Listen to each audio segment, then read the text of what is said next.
Bonjour à tous, je vous invite à vous abonner à cette chaîne, à aimer, à partager, à commenter ces vidéos, c'est très important. C'est une manière de nous soutenir. Merci à vous tous.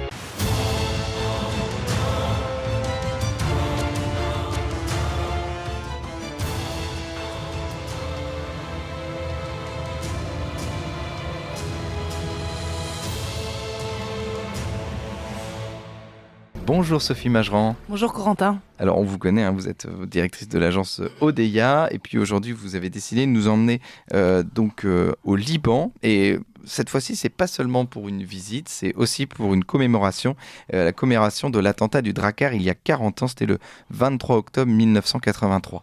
Et oui, c'est vrai que c'est une année clé, importante en tout cas pour se souvenir de ces 58 paras qui sont morts lors de cet attentat qui a été terrible.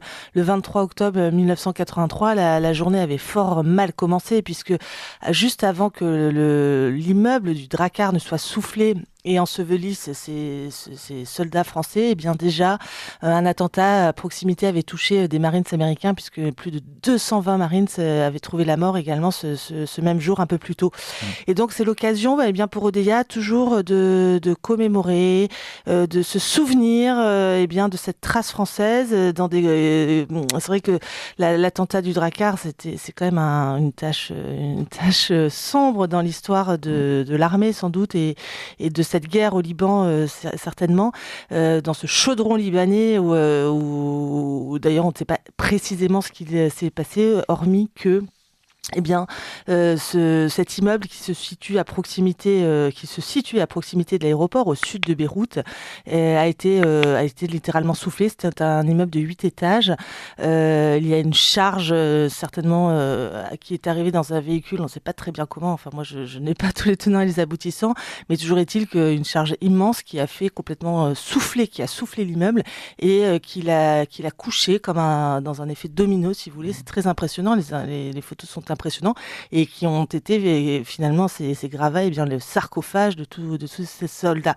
Et donc Frédéric Pons qui a voulu organiser et accompagner, en tout cas organiser avec nous un voyage commémoratif pour se souvenir de ceux qui sont tombés dans le cadre de cette opération extérieure et dans le cadre de cette guerre du Liban qui a été terrible bien sûr, qui a marqué l'histoire de ce pays et donc nous y rendons du 17 au 24 octobre prochain et vous voyez que le 23 octobre, le jour vraiment des 40 ans si vous voulez de cette affaire, nous serons à Beyrouth, nous serons sur le lieu de l'attentat et nous nous rendrons également à la résidence des Pins, c'est-à-dire à l'ambassade de France à Beyrouth, pour se souvenir et participer à la commémoration.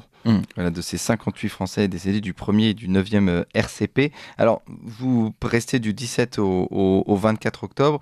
Vous allez aussi visiter, évidemment, le Liban, que vous connaissez bien, à Odeya. Oui, c'est vrai qu'on est toujours ravis de pouvoir retourner au Liban, qui est un pays ami, qui souffre depuis fort longtemps, mais qui est un pays ami de la France depuis fort longtemps aussi, puisque par exemple, dans la vallée de la Kadisha, le monastère Saint-Antoine conserve une crosse qui a été offerte, à l'abbé de ce monastère par Saint Louis lui-même. Donc il y a des liens vraiment d'amitié très profonds et depuis fort longtemps.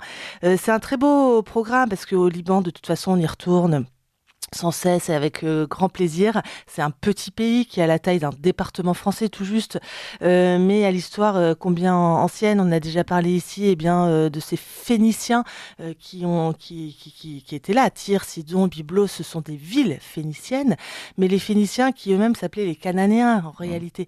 Et donc on parle des Cananéens de la Bible. Vous voyez qu'on remonte dans la nuit des temps et que c'est à l'origine même de notre civilisation judéo-chrétienne.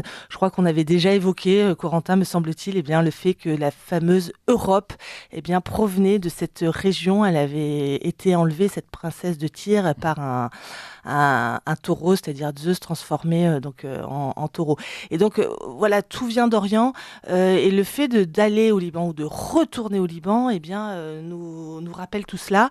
C'est aussi une manière de prouver, nous, et d'apporter à nous, Français, notre amitié à ce peuple qui souffre.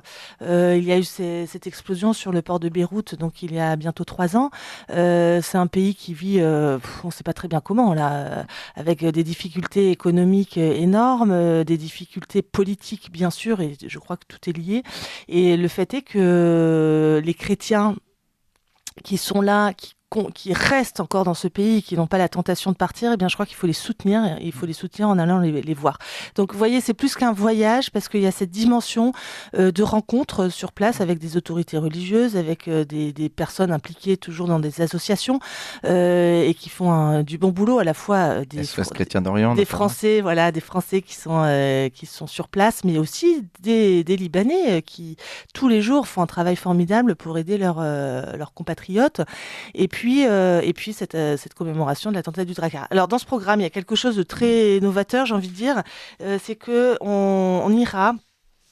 Si vous voulez, on est à Beyrouth, bien sûr. Il y a toute la côte avec les visites, j'ai envie de dire, de Tyr, Sidon, Byblos, Jbeil actuelle. Bien sûr, la vallée sainte, mais aussi donc la fameuse Kadisha, extraordinaire, très très belle vallée.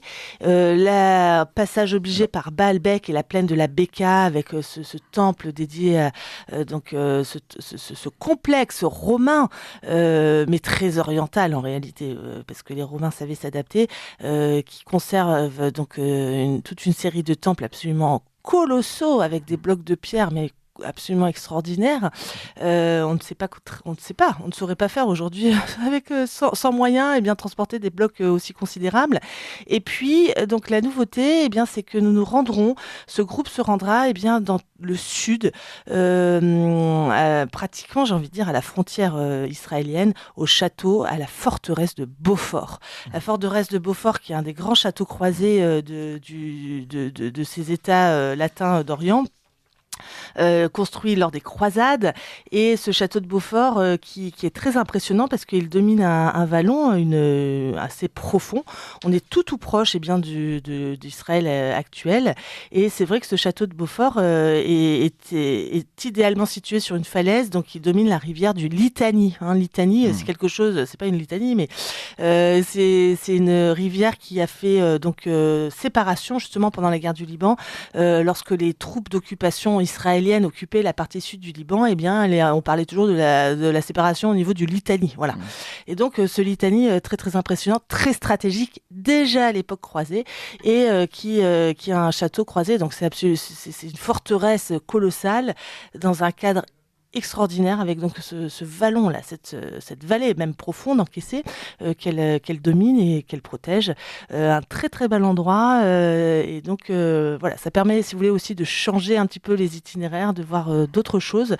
Mais il est vrai que certains d'entre vous, chers auditeurs, sont déjà inscrits à ce voyage, et dans les inscrits, certains connaissent déjà le Liban, mais ils sont heureux d'y retourner. Vous savez, c'est quand on aime un endroit où des personnes ou une population, on a envie d'y retourner, c'est naturel.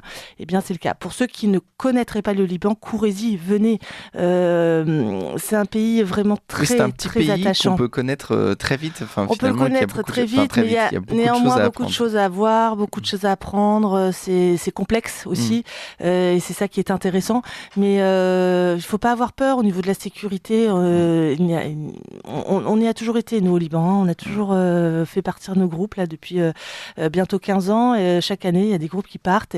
Et donc, on a, je crois, raison de continuer ces voyages vers le Liban, et pour apporter, là encore, tout notre soutien et toute notre amitié au peuple libanais. Et qui est un pays ami, vous le disiez aussi. Puis c'est aussi un moment où, je crois, depuis Saint-Louis, nous avons un lien avec le Liban. Ah oui, c'est certain. Dans le couvent Saint-Antoine. Voilà, c'est ça. Alors, c'est sûr que les Libanais chrétiens, toujours est-il, sont très francophones, très francophiles, et donc ça, on peut pas le retirer. C'est formidable d'entendre parler français, peut-être mieux que nous parfois, par ces populations chrétiennes du Liban. Ils sont très très attachés. Ils ont une admiration pour la France sans borne, malgré le fait que peut-être on a pu les décevoir, notamment par des propos récents ou des promesses faites par nos politiques, mais n'empêche qu'ils sont fidèles, et ils aiment la France, et bien nous aimons le Liban. Et justement, il y a des spécialités culinaires au Liban. Oui, Enfin, évidemment, on y mange bien. On y mange important. très bien. Vous savez, récemment, il y a un Palestinien chrétien est passé chez Odeya. Il nous a apporté une très jolie boîte de gâteaux orientaux délicieux. Et néanmoins, je me disais en mon fort intérieur, c'est très bon, mais au Liban, c'est tellement meilleur. Oui, bien sûr. Écoutez, merci beaucoup Sophie Mageron. On rappelle de l'agence Odeya que évidemment vous pouvez appeler au 01 44 09 48 68 01 44 09 48 68. N'hésitez pas à les contacter, puis aussi sur le site odeya.fr. Donc ce voyage du mardi 17 octobre au mardi 24 octobre pour commémorer les 40 ans de l'attentat du Drakkar. Merci beaucoup Sophie Mageron. Merci Corentin.